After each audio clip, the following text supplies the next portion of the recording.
साथ संगत जी, प्यार से कहिए धन निरंकार जी। मैं आशा करती हूँ कि आपके जीवन में बहुत खुशियाँ होंगी।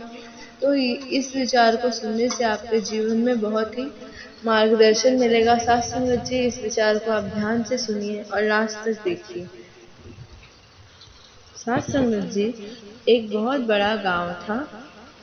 गांव में एक मजदूर रहता था जिसका नाम था हरिराम। उसके परिवार में कोई नहीं था। दिन भर अकेला मेहनत में लगा रहता था। दिल का बहुत ही दयालु और कर्मों का बहुत ही अच्छा था। मजदूर था, इसीलिए उसे उसका भोजन उसे मजदूरी के बाद ही मिलता था। साथ संगत जी, उसके पीछे कोई नहीं था, ना आगे था। इसके लिए उसकी आजीविका से वो संतुष्ट था। मतलब जितना मिलता था उसमें वो बहुत ही खुश था।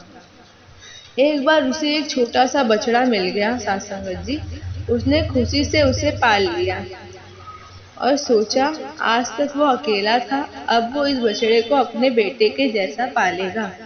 हरिराम का दिन उसके बछड़े से ही शुरू होता और उसी पर खत्म होता। वो रात दिन उसकी सेवा करता और उसी से अपने मन की बात भी करता। कुछ समय बाद बछड़ा बैल बन गया।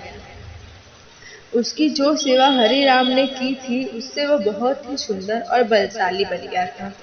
गांव के सभी लोग हरिराम के बैल की ही बातें किया करते थे। किसान के गांव में बैल की भरमार थी, पर हरिराम का बैल उन सबसे अलग था।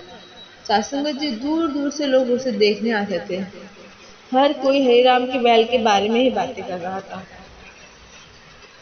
हरिराम भी अपने बैल से एक बेटे की तरह ही प्यार करता था। भले खुद भूखा सो जाए, लेकिन उसे हमेशा भर पेट खिलाता था। एक दिन हरिराम के स्वप्न में शिव का नंदी बैल आया और उसने कहा कि हरिराम, तुम एक निस्वार्थ सेवक हो। तुमने खुद की तकलीफ को छोड़कर अपने बैल की सेवा की है, इसीलिए मैं तुम्हारे बैल को बोलने की शक्ति दे रहा हूँ। इतना सुनते ही हरिराम जाग गया और अपने बैल के पास गया। उसने बैल को सहलाया और मुस्कुराया कि भला एक बैल बोल कैसे सकता है। तभी अचानक आवाज आई, बाबा, आपने मेरा ध्यान एक पुत्र की तरह रखा है।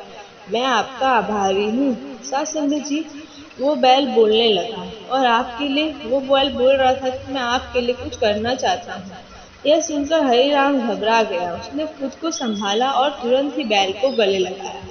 उसी समय से वह अपने बैल को नंदी कहकर पुकारने लगा। दिन भर काम करते करके आता और नंदी से बातें करता। गरीबी की मार बहुत थी। नंदी को तो हरिराम भरपेट देता, लेकिन खुद भूखा सो जाता था। यह बात नंदी को अच्छी नहीं लगी। साथ संगत जी, उसने हरिराम से कहा कि वो नगर के सेठ के पास जाए और शर्त रखे कि उसका नंदी बैल 100 गाड़ी खींच सकता है। शर्त के रूप में सेठ से 1000 मोहरे ले लेना। हरिराम ने कहा, नंदी, तू पागल हो गया है। भला कोई बैल इतना भार वहन कर भी सकता है। मैं अपने जीवन में खुश हूँ, मुझे यह नहीं करना। लेकिन नंदी के बार बार आग्रह करने पर हरिराम को उसकी बात माननी पड़ी। साथ संगत जी, नंदी चाहता था कि उसका मालिक भर पेट खाना खाए और अच्छे से, इसीलिए उसने उसे यह करने के लिए कहा। एक दिन डरते डरते हरिराम सेठ दीनदयाल के घर पहुंचा। दीनदयाल ने उससे आने का कारण पूछा। तब हरिराम ने शर्त के बारे में कहा। सेठ जोर जोर से हंसने लगा। बोला, हरिराम, बैल के साथ रहकर क्या तुम्हारी मति भी बैल जैसी हो गई है। अगर शर्त हार गए तो 1000 मोहर के लिए तुम्हें अपनी झोपड़ी तक बेचनी पड़ेगी। यह सुनकर हरिराम और अधिक डर गया, लेकिन मुंह से निकली बात पर मुकर भी नहीं सकता था।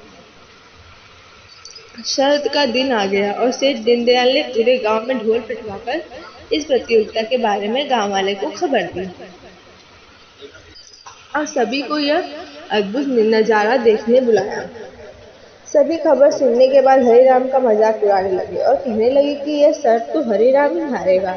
यह सब सुनकर हरिराम को और अधिक डर लगने लगा और उसने नंदी से घृणा होने लगी और उसे कोसने लगा। बार बार उसे दोष देता और कहता कि कहाँ मैंने इस बैल को पाल लिया, मेरी अच्छी भूख कट रही थी, इसके कारण सर की छज्जे में भी जाऊं और लोगों की थू होगी वो अलग।